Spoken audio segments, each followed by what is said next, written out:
you have to understand there are people willing to help, but you have to ask. Very hard for me to do. I'm a firstborn, oldest child who's an Aries, and I lean back on the Aries thing all the time. I'm like, oh, I can do this. I can do this by myself. No, I can't. This is ridiculous. I needed help. This is fixable. Now, how am I going to do that? I'm going to be proactive. So I had some coaching. This is why you surround yourself with smarter people than you, people that do care about you. And we are here in this business. Not everybody is just all about the commission and this and that. And I started just reinventing what I saw for myself in my business and not worrying about what other people were doing and making, but how I could get my life back on track.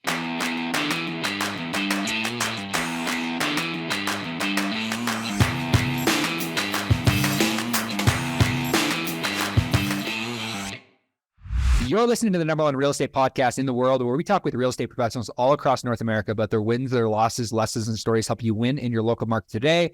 My name's Cody from Sheridan Street. I'm joined with Vikram Deol of the Real Estate Sales Academy. You're listening to the RE Asian podcast, the number one podcast in the world. Vikram Deol, we're in the same country, but we're not necessarily in the same city, which is very interesting. I've been spending the last couple of weeks over in Bogota, and you've kind of like set roots down in Medellin, Colombia. How you doing, my friend? I'm good, man. I don't know that the roots are taking hold yet, because even though the visa was supposed to be, air quotes, easy, I had to leave the country last week on a very spur of the moment. You need to leave Friday, which was fun doing podcasts on Friday. But no, I'm loving Medellin, bro. Like, I am just really digging in. Last week, or earlier this week, went out to a birthday party, and the girls from Miami and New York, and she knows just a bunch of entrepreneurs. My buddy and I are going to start doing like Friday entrepreneur Shabbat dinner. He's Jewish, so Shabbat kind of entrepreneurial dinners at our places, and really just kind of tap into the community of digital creators and nomads, and just Bitcoin enthusiasts and whatever. And it's really like, it's people say like, why did you move out of so many places? And I'm like, it never felt like home. Medellin, from the time even last year when we were talking, it feels so homely to me. And I think it's because we're in the mountains, we're elevated, we're around so much greenery and nature. Like, I just feel really calm and collected out here. That's wicked, man. Yeah. I felt the same when I was there. I loved Medellin. I think Medellin is absolutely beautiful. For me, over the last, I've had the conversations, I think over the next 6 months, like my next spot, right now I'm in Bogota, Colombia. Next spot's going to be Barcelona, and then I'm going to do Madrid for a bit. I just said to myself, at the beginning of this year, I'm like, if I don't, and now that it's funny because now I have my US visa, I'm not even in the US right now, which eventually I will. But I said to myself, if I don't do this over the next 6 months, I might never do it. I might never go to Bali. I might never go to Thailand. And you and I had those conversations earlier this year. So now I'm actually doing it. No, it's awesome. I mean, it was a dream of mine in 2000. Like, when I was going through my divorce, I was like, man, you know how cool it would be to be able to live and serve all over the world and just be able to take in, when I was in 6th grade, my parents sent me to boarding school in India, like not like in Missouri, but like in India. And we would fly across the world, the globe by ourselves on Singapore Airlines. And we would sit in Singapore airport, 1994 for 8 hours by ourselves. We got out of we walked into the Delhi airport as little kids, bro, 6th grade into the Delhi airport. And my uncle's there with the sign. We're like, hey, it was. So when people are like, I've never left, I'm scared to go outside of my city. And how do you do it? I'm like, this is house-wise, I've lived 1 year or 6 months in 57 places of my life. It's insane. It's as I started getting older, I just started moving around a lot more. And I think it's because when I was a kid, it was here, you're going to India. I was like, okay. So it's kind of wild, the whole trajectory of life and what's going on. But how's Bogota, bro? Bogota is great, man. Really enjoying Bogota. Really enjoying the city. It's very similar to Medellin, but it's very different at the same time. And I definitely like Medellin. I think I like Medellin better because it's a little smaller.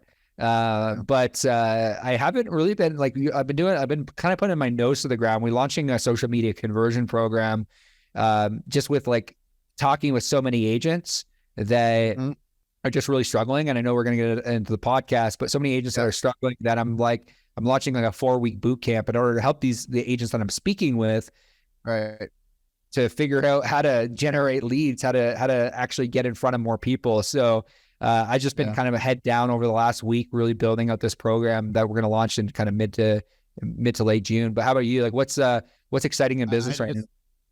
I'm forcing all of my clients. I can't force them, but you got to pick a pony right now, right? Like there's a lane that you need to pick for the next 6 months. And I don't care if it's door knocking or calling expired leads. I don't care if you're the social media guru of your city and you have 700 million subscribers. You should be knocking doors for the next 6 months. And what you will see is that because there's so much drop off happening because real estate agents, unfortunately, don't want to do the work right now. But I get it. Like, it's not your fault. You came into a really good market, but unless you've got a social media platform that's just churning leads for you and you can't keep up, go get out and have conversations, door knock, cold call, right? Like call the expireds, call the old ones. Like nobody's bugging them. Like you got 6 months, right? Like we got lots of training going on for expireds and cold calls right now inside the Real Estate Sales Academy.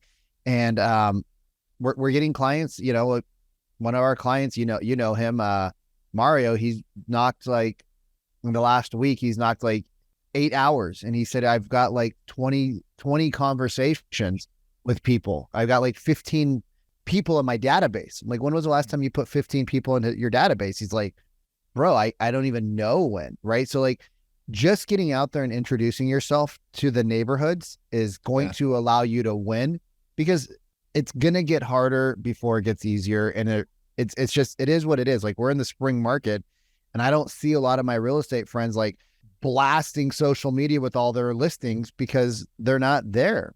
Yeah. So, a lot of friends that I've spoken with, like they're like the market heated up and now it's kind of like it depends. Every market's different, but it's not the same spring market that it was last year. So I think it's a great, it's a great opportunity for you to intro the guest and who we have with us today, Vic. So it's so funny when I was looking at your name, I thought it said Michael, and I was like searching my inbox for a Michael, and I'm like, why can't I find Michael? And then I looked at the calendar again. I'm like, oh, it's Michele. And then because Michelle's part of Real, I get all the emails, and she's super active on the back end of Real. So I was looking at her like 700 emails that I deleted to this morning that she's been like all over the back end. I'm really excited about today's guest because in the green room we were chatting, and she's talking about how she's reinvented herself multiple times in the last couple of decades. And to me right now, I just got goosebumps. Oh, did I tell you that my little brother had a baby this morning? No. Congratulations, little brother. I'm an uncle. Oh, I just got another set of I'm an uncle, bro. I have to be more mature now. Yeah, I got to be more mature. We'll give the little guy we'll give the new guy a little clap. Back on track, but I'm really excited because she talks openly about how she reinvented herself, how 2008 crushed her, 2010 crushed her, 2012 was a pivotal moment where she had to make a choice. And I think right now where we're at, Cody, and I think right now where we're at, Michele, in this market is a lot of people need to make a choice. And you either need to make the choice, and I'm okay with either choices, but I want you to make a choice. Are you in it for the long haul? Or are you not? Because if you're not, let's get you out and get you something else. But if you're in it to win it, you need to stick around because Michele Bellisari from Boca Raton, #SoBoca, she is going to share openly and vulnerably a lot of things about just the mindset, what it takes to be at rock bottom, like emotionally, financially, family, all sorts of things going on.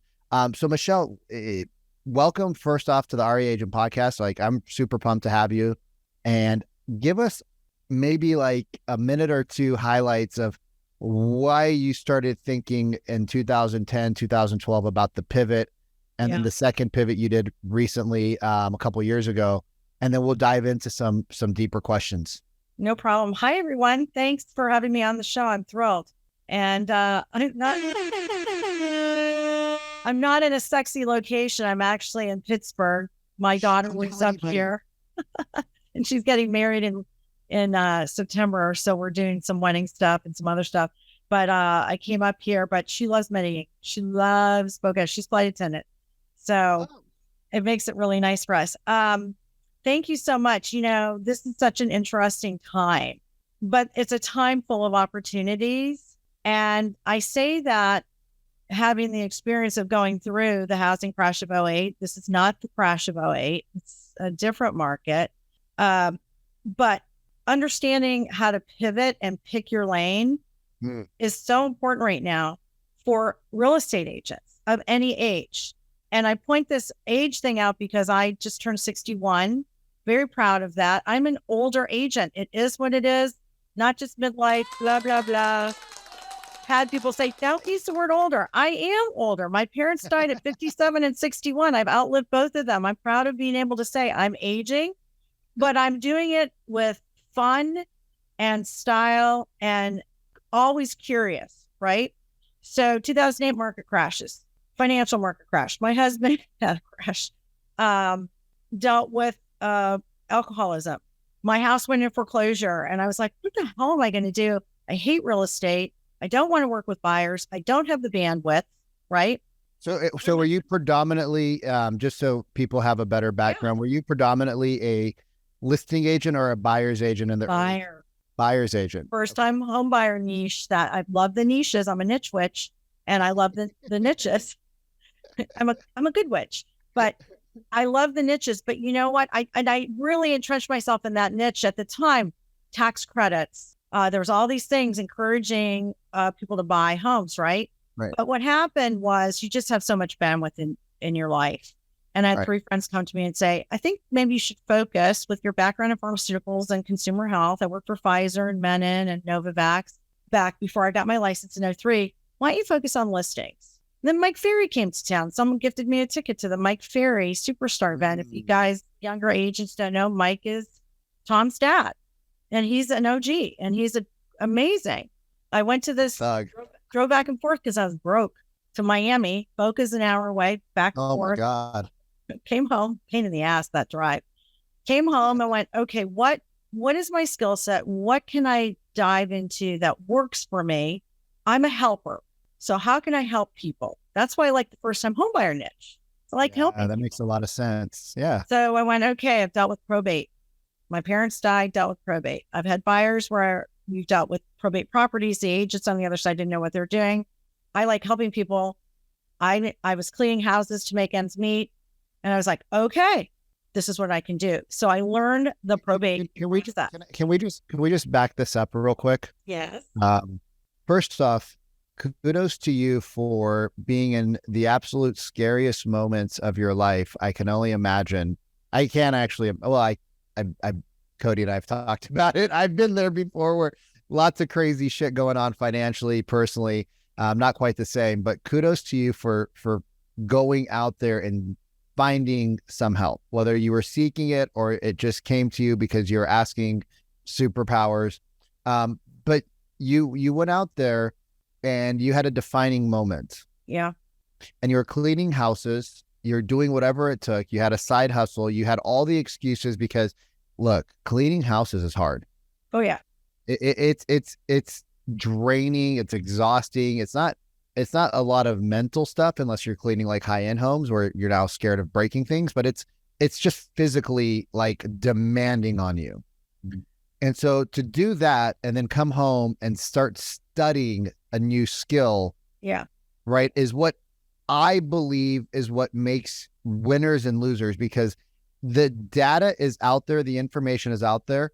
You don't need to pay a coach. You don't need to pay Cody for lead gen, right? Now, obviously there's advantages to that, but you don't need that. You could go out there and do a lot of stuff and get a lot of resources for free. Send Cody or I a DM on Instagram. We will give you free resources. Like we're not going to hold back. So you had this defining moment where you said, I'm going to change everything. I'm sick of myself. I was sick of myself complaining. My friends were sick of me complaining. And one thing I did, I went to Al-Anon. That was a mindset shift to start focusing on me. To where? Al-Anon, which is when you have loved ones and friends, that's the support group for people who aren't alcoholics. And that was a big piece of my stress in my world, right? So, and thankfully my husband's been sober for 10 years. Good on him. Not easy.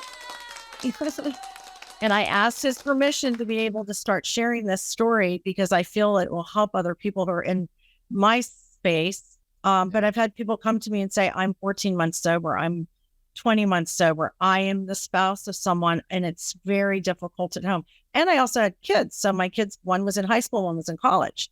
It was embarrassing. They were old enough to know that financially we sucked. We were losing our home. I mean, you can't hide that. So from a just morale standpoint, what were a few things that you remember that you had to like look in the mirror? Because I know looking in the mirror can be really hard when you feel right. And you guys, like, these are just snapshots of our life.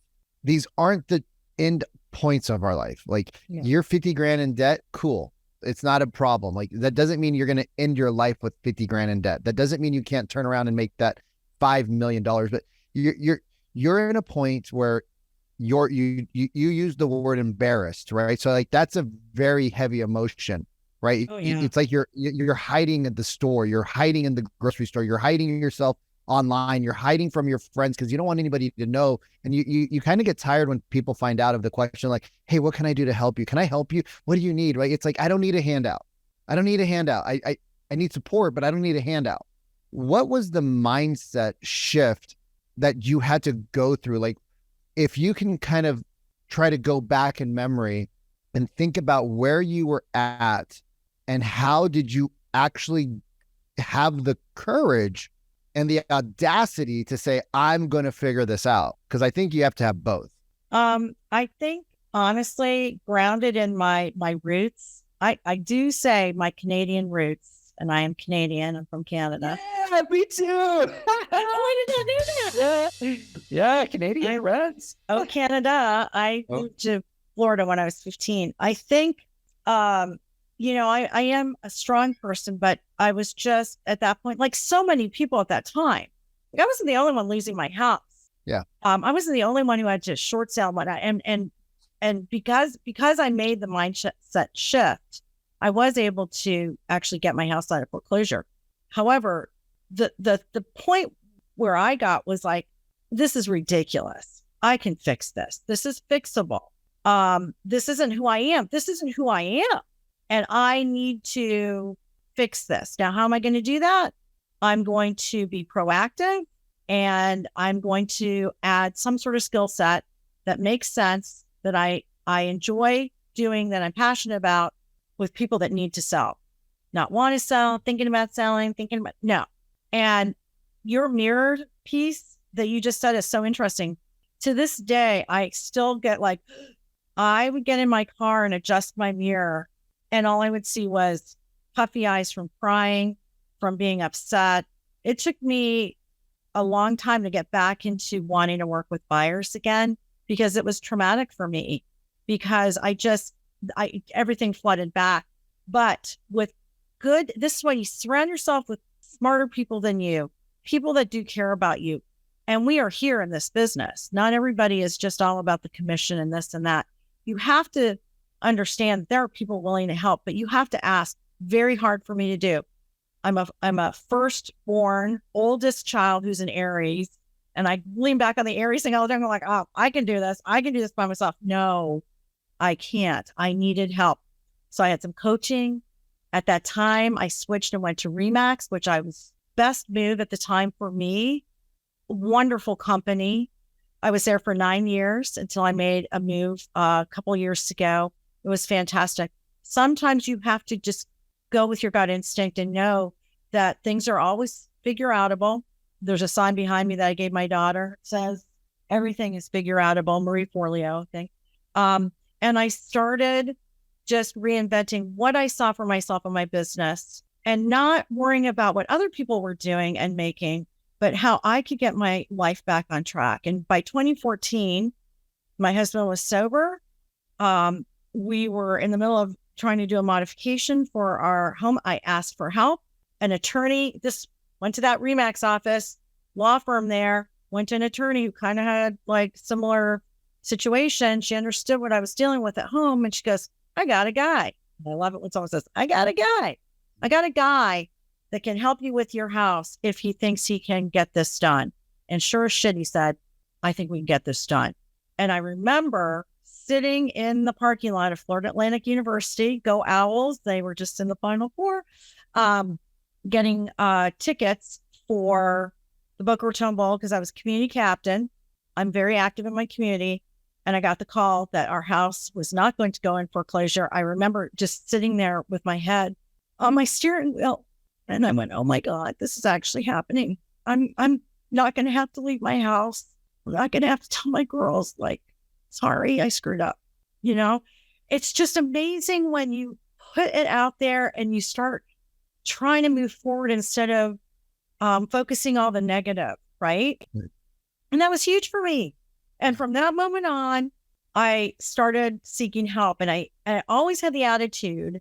And at that time, I was 50. Fun. And that's hard at 50 to make that switch, like to have all that happen. But it was happening to a lot of people.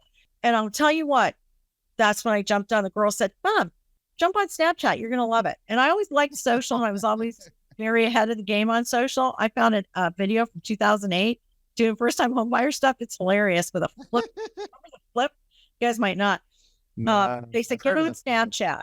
Because I was yelling, I was stop freaking videotaping me. They're like, no, get a Snapchat. And then they were like, can you please leave Snapchat? You're really snapping us. I met some of my best friends there, Chelsea Pites, Dustin Brome. We were all on Snapchat. And so it just kind of like morphed it so that when things, kept going, moving along, I was working with my probate properties. Yep. I started my own network. Hold on. Wait. We missed a part here. We missed a part. Yes. We got a lot of the emotions, and thank you for sharing. But how did you go from you at one point, at 2012, your friend said, hey, you need to start getting listings. Yeah. You got a niche. You said, okay, I'm going to work with probate because I understand that. What did you do to become a listing agent?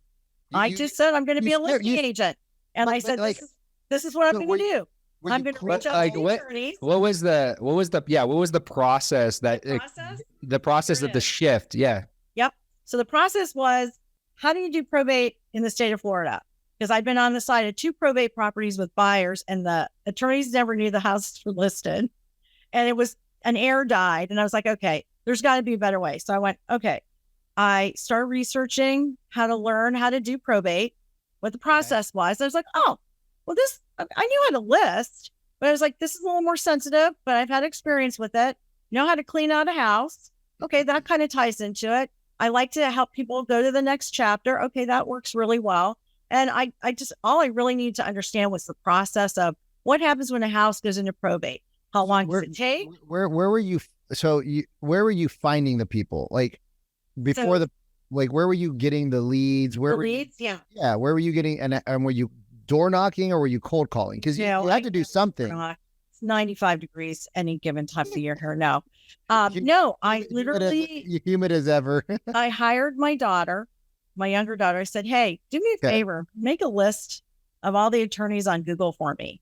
And this is what I need you to do. I'll pay you. She said, okay. So she made a list. Then I figured out where they were all hanging out.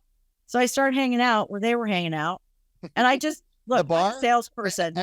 Every bar in America around the lunches, it's so good. The nonprofit events. I always talk about the nonprofit events. And I started saying, hey, I would love to work with you. I have some experience with probate, which was true.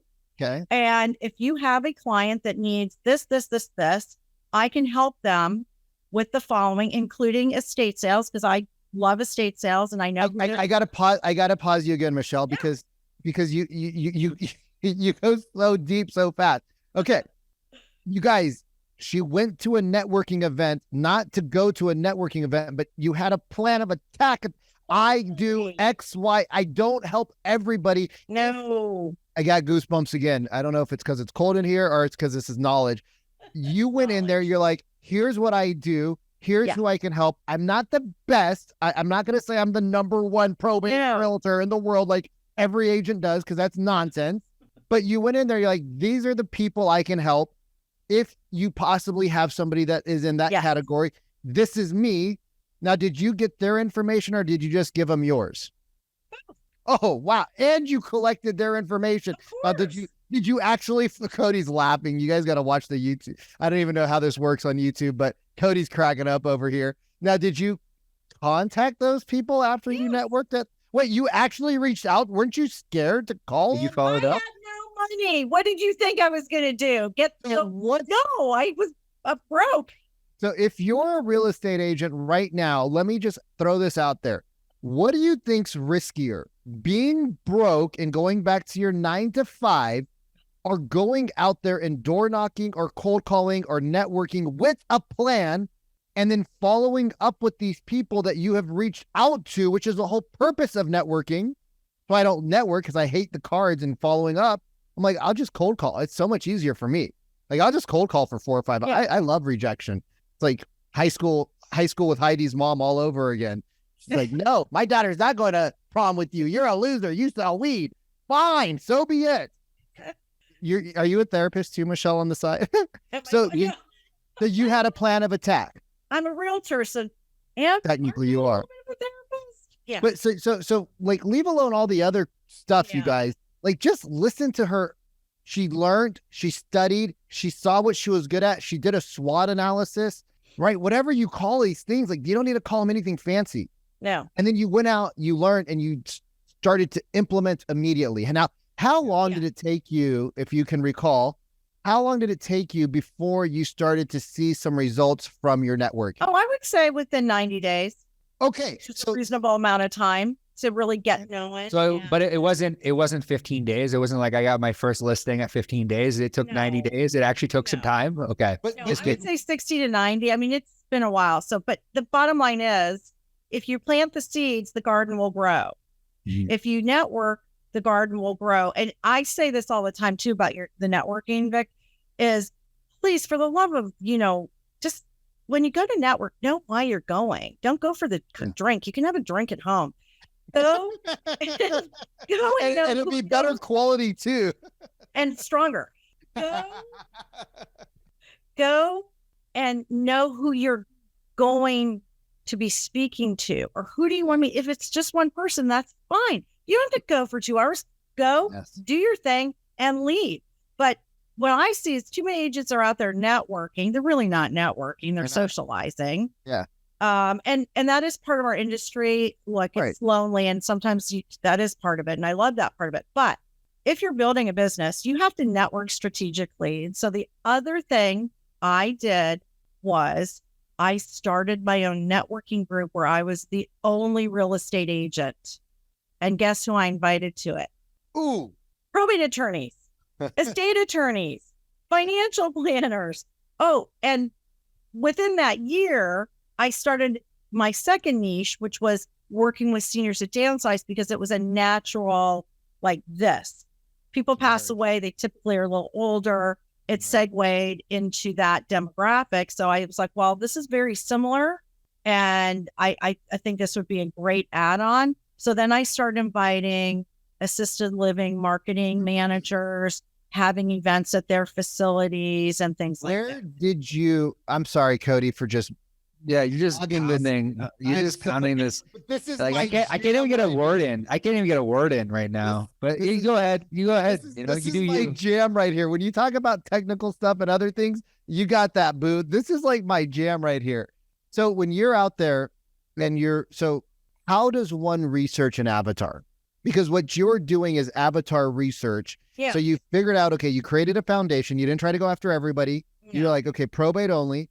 You created a foundation. You started getting some success, and you saw, what are the other areas that I could add on? How does one research an avatar and like research where people hang out at? If people don't know. I think right now, and I've said this forever because of what I went through, that I want to work with real estate niches that are not dependent on the economic cycle. Death, divorce, downsizing. Yeah. People who need to sell, they really want to sell, but really need to sell for a variety of reasons: court order, health issues, or divorce. They work really well. Now, here's the thing. I do believe you have to have some experience, and that includes a little life experience. Is this for the brand new agent? Maybe not, but they could find something that works for them. Okay. That works for them. For me, that worked really well. And that's how I layered it, was the need, the death, divorce, downsizing, 3Ds. 3D. And there's other ones that are out there, but they aren't need to. They're, I'd like to, might want to upsize. Oh, we're having a baby. Oh, I'm an empty nester. Good niche. But do they need to sell? No. But here's what we found since the pandemic. To your point, both of you, people are jonesing to travel. They don't want the big freaking house. They want to take the house, downsize it, and they want to travel. Yep. They want to travel to see their grandkids. Yep. They want to be closer to their adult children in many cases. So empty nest is a really good niche. And I'll tell you, if you're going to work on the buyer side right now, and you're in any states like Florida, Arizona, places where people are moving, relocation is the buyer niche to go after. They need to move. They also need to typically sell a property, which is a great referral opportunity, which I just did, right? And then they need to buy something because they are relocating for a job. Not everybody's renting. They're looking to buy. I have a closing that just finished right now. I did the referral on it. Mm-hmm. My folks are in Winter Garden. So not only did I get a referral on it, they found me from YouTube, from my Soboka media. And then I said, do you have a realtor? They said, no. Sent them 3. They picked one. We did the referral agreement. So I got the referral on that. And they just closed today on their house this morning. And I'm not there, but they closed on it successfully. So are there buyer niches to go after? Absolutely. Millennials, your friends are buying. But buying now. Sometimes they're still living at home. I am a huge fan of niches, and it's like something that like I've spoken a lot about, especially from marketing, because if you try to market to everyone, you end up marketing to no one. Yep. And like from a marketing perspective on the front end, we like, this is a really big focus for us. We try to get our agents to understand this, and not everyone can. I think like what I'm really curious about, because like even as we have this conversation, you tell us like your backstory about 2008. It's like you went through a lot of hardships, a lot of trials and tribulations to get to where you are today. And it sounds like you asked for help along the way. And that's kind of like where you got the strategic guidance or the strategic understanding of even potentially having the knowledge to implement.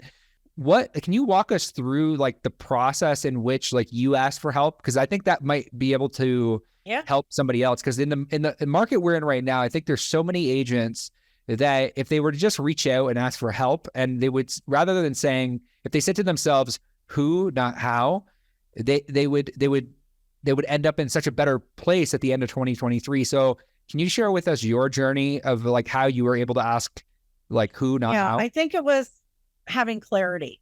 Number one, do I like being in real estate? Mm-hmm. How much do I like it?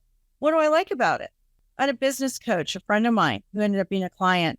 And I said, Nanette, can I buy some time from you for an hour? And I really, like I said, I didn't really have any money. She said, no, I'll just do it for you. She said, you like real estate and you're good at it, but you're tired with the buyers. I said, yeah. She goes, listings then seem to be it. And so we started to break down what I liked about listings and how much less time I was going to have to spend in my business, because you do spend a little less time on the listing side for the most part. Well, you spend a little bit more time on the front. Right. But you spend so much less time on the... Right. And when you're tired and burnt out, working with buyers is very exhausting, and you love your buyers. I love my buyers. Yeah. So that was part of the breakdown was, do I even like this? Do I like real estate? And I think there's a lot of agents, and I think we can say this honestly, who got into the business. They think it's easy. They watch $1 Million Listing. They watch Selling Sunset. I'm like, this is bullshit. It's not what this is about. And the other challenge, in my opinion, and this is something that I would love to help change, especially with the podcast, is if it only takes you 60 to 120 hours to get your license, how hard could it be? Like we are meant, the program is mentally starting people out on the wrong foot, because if we only put a minimal amount of effort, we don't put a lot of value on anything else. So when the licensing board says all you need to do is this 120-hour class, or 100, and not even some states are less than that, and you go out there, you're like, oh, that's easy, no problem, and then you don't succeed. Well, you don't think about asking for help because it was such a small program. But if you have to go through 10,000 hours, or you have to go through 300 or 500 hours, and you have to, mentor with somebody, and you have to be in the car with somebody else, and you have to show that you were with, a top producing agent who is on their list of verified people to shadow, and you had to pay that person to shadow, and then you had to go do an inspection, and you had to go to 10 inspections, and you had to learn the insides and the outsides of the house. And you just learn how houses work, and you shadow an agent for 2 or 3 weeks. You're like, oh, jeez, these guys do everything. Like they're the accountant, they're the manager. It would change how people enter the industry mindset. And then when people are like, oh yeah, you need to have a mentor and a coach and a this and a that, people will be like, oh yeah, that makes sense, because it was so hard to get in. It makes sense that we have some additional help throughout the process. So I would love to see, instead of people complaining about Zillow, I'd love to see people complaining about the MLS. And why is our board so like lackadaisical about letting so many, it's because I'd rather pay $1,000 a month to the MLS than 100 or whatever it is, and have less people, but more success. How about this? How about we stop complaining and just start focusing on what we can control? But this estimate and Zillow, we give them all of our data, and then they sell us leads. It is what it is. What are you going to do? We can't. Woulda, coulda, shoulda. I always say, go back to Sex and the City and The Godfather for a quote for anything in business and life. So woulda, coulda, shoulda. Thank you, Samantha Jones. Bottom line is, quit complaining. Focus on what you can move forward. Focus on what you can control. I love the Serenity Prayer because of that. We can't control everything. If you're putting all that energy in, well, Zillow this, that one, let's focus on how can I meet the right people? Right. How can I surround myself with great agents who like to help each other, by the way? What social media platform should I really be on? Really, should I really be on Instagram? Is that really driving my business? Or should I really be on YouTube? Like quit screwing around with all this. You need to be here. And I said this recently. I spoke at a conference, and I said, agents need to stop watching so much, not stop completely, so much other agents' social media, because one, you need to be creating your own social media, but two, it negatively impacts these because you're comparing yourself constantly. Yes. And what you don't know is what's going on behind the scenes. You don't know how many people are on somebody's team. You don't know their connections, whatever. And it doesn't even matter. It doesn't matter. Exactly. Start watching celebrity brands, niche brands, sneaker brands. I don't give a shit if you like the Kardashians or not. They're brilliant. Watch how they market their brands, right? Look to alternative social media platforms so that you can be inspired instead of feeling a little envious, because look, it happens to all of us. I'm like, how the hell did they get that damn listing? They don't do the kind of social media I do. And then you're like, well, that's the way it goes. Well, let's move on. But I just feel like there's a lot of complaining and a lot of laziness, and you've got to kind of self-motivate yourself, but also understand that you're not on an island. So have a realtor buddy, have somebody that you can connect with, a realtor that says, hey, you know what? I know you're having a bad day right now, but tomorrow's a new day. And do the same to that person. Listen, when I see certain people aren't showing up on some of my social media platforms, I am on the phone. Like, hey, what's going on with you?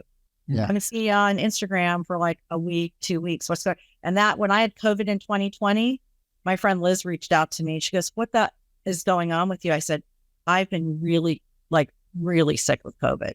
She goes, I knew something was wrong.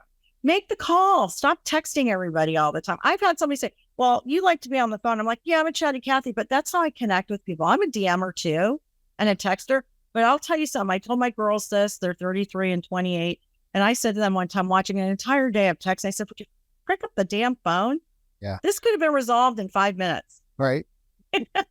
Michele, this has been a absolute blast.